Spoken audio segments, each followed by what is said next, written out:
Imagine a social force, a potent X factor that aids democracy, protects liberties, and builds citizen loyalty.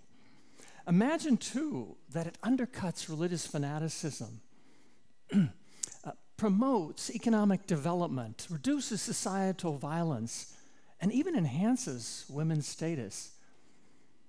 Imagine, finally, that it was championed by classical liberal thinkers, viewed by the American founders as the first freedom, and ultimately enshrined as a universal human right by the United Nations.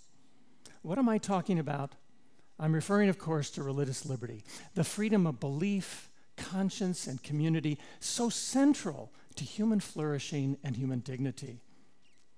Sadly, at the very moment that the value of religious freedom is becoming manifest, it is under siege, receding from the global map.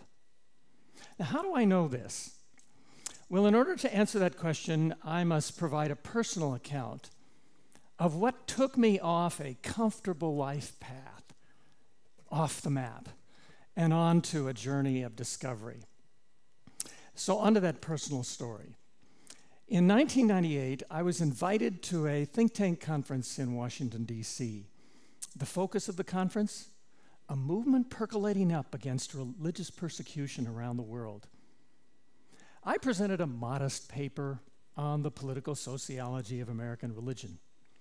After I presented, a leader of this new movement came up to me and he said, "You must be the chronicler of this movement.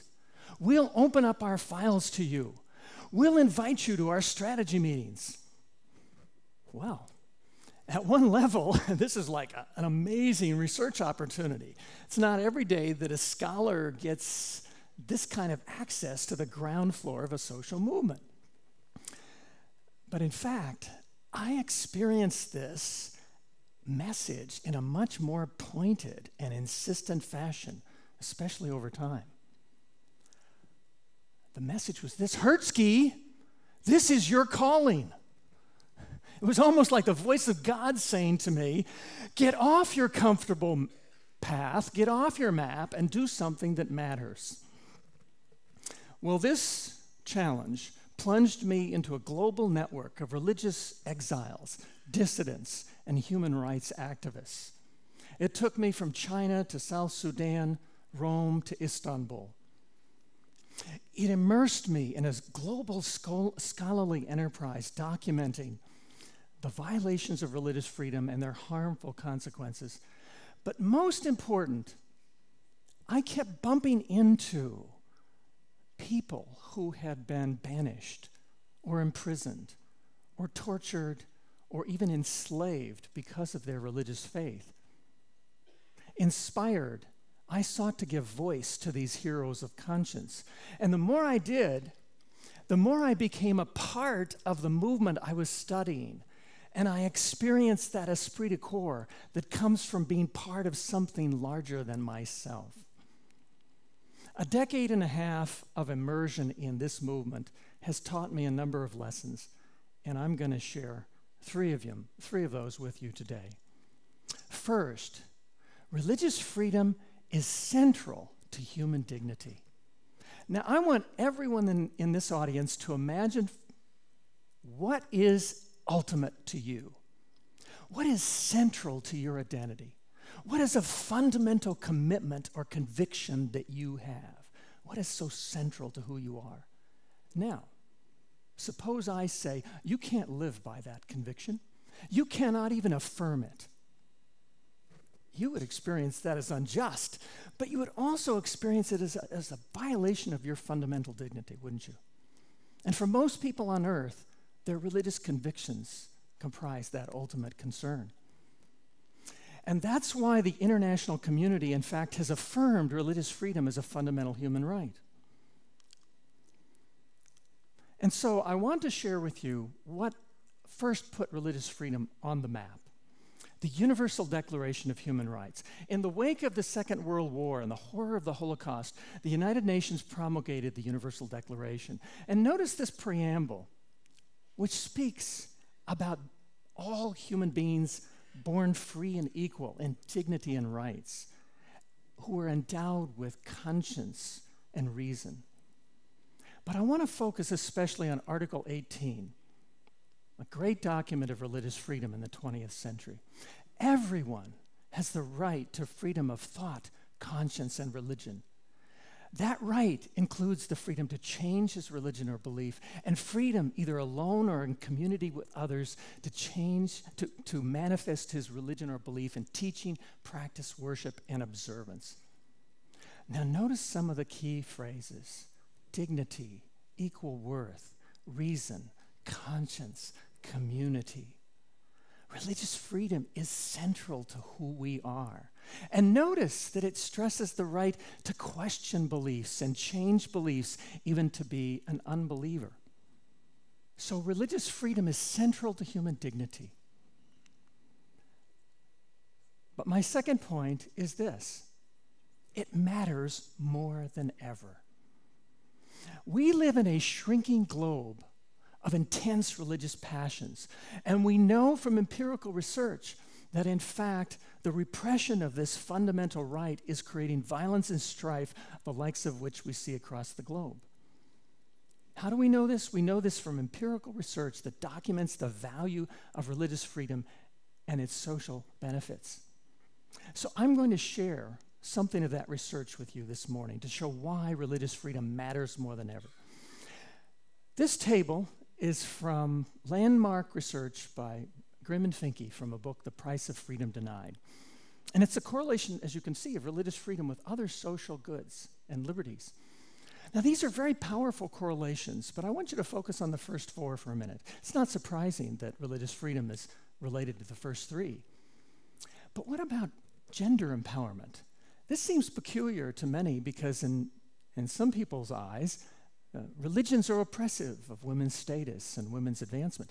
But here's what we know from research: that when women can express their agency, when they can question beliefs, question their religion, or even change their religion, it empowers them in unexpected ways, even to the point of being able to conduct micro-enterprises and resist domestic violence. And this hints at the next set of tables that I want to present, the next set of charts, which suggest something of how these correlations relate to deeper social dynamics.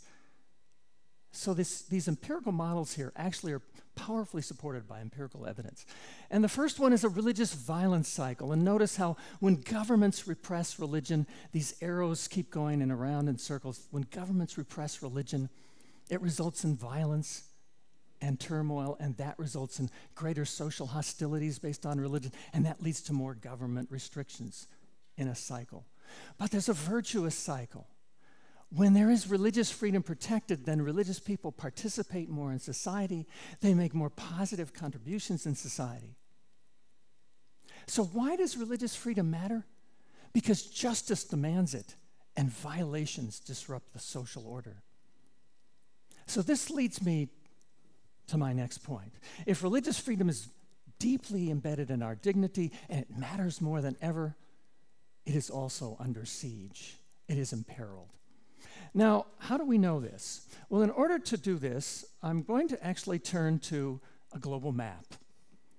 And we're going to look at how religious freedom initially got put on the map, and then we're going to look at how it's receding. So these are the original signatories of the Universal Declaration on Human Rights, which put religion on the map globally. This next map are the signatories for an international covenant that implements the Universal Declaration and has an identical Article 18 on religious freedom.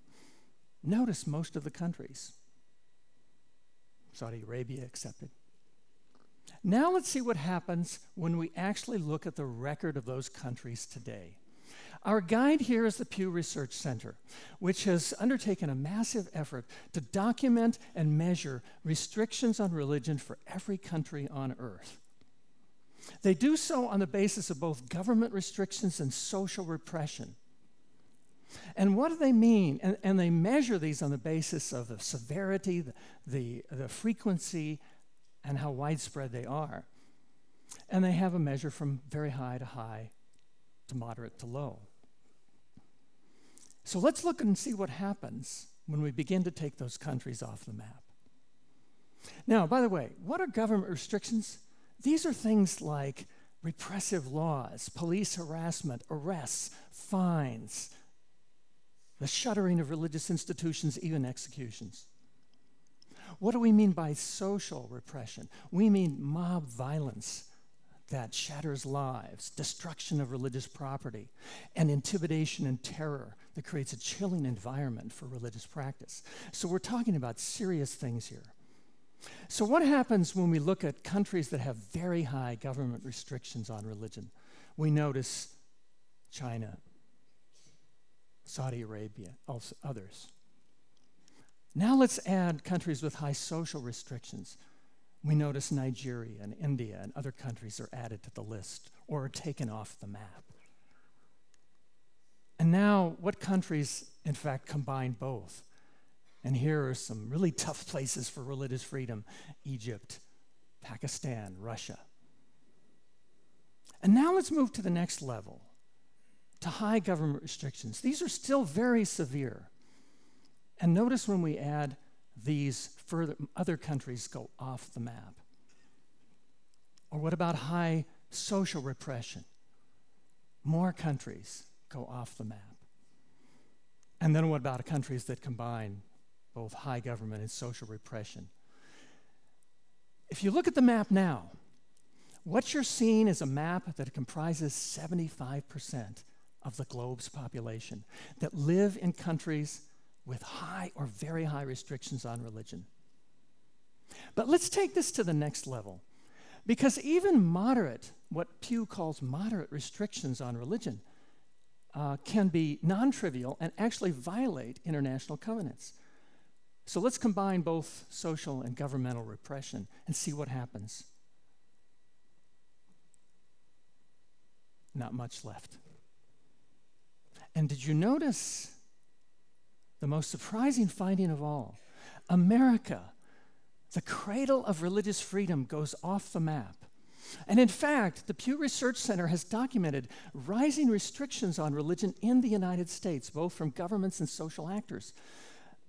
For example, local government resistance to the building of houses of worship, the closure of religious charities, long-standing religious charities, in the face of government regulations that would force them to violate consciences, or vandalism against mosques and synagogues, or actual hate crimes, violent hate crimes against religious minorities like Sikhs and Muslims. This amnesia is unfortunate because the United States has been one of the great promoters of religious freedom around the world. So where does this leave us? We are left with a paradox. At the very moment that global evidence is demonstrating, confirming the value of religious freedom, it is imperiled. It is vanishing from the map. But I would submit that this paradox actually points the way to a better global future. Because in fact, we now know that to create the kind of global future we want, we must put religious freedom back on the map. We must put religious freedom back on the map. Indeed, the protection of religious freedom may be the best means of navigating the crucible of the 21st century, living with our differences in a shrinking world. So that's what I learned, getting off the comfortable life path of my old map. So what's in store for you? Thank you very much.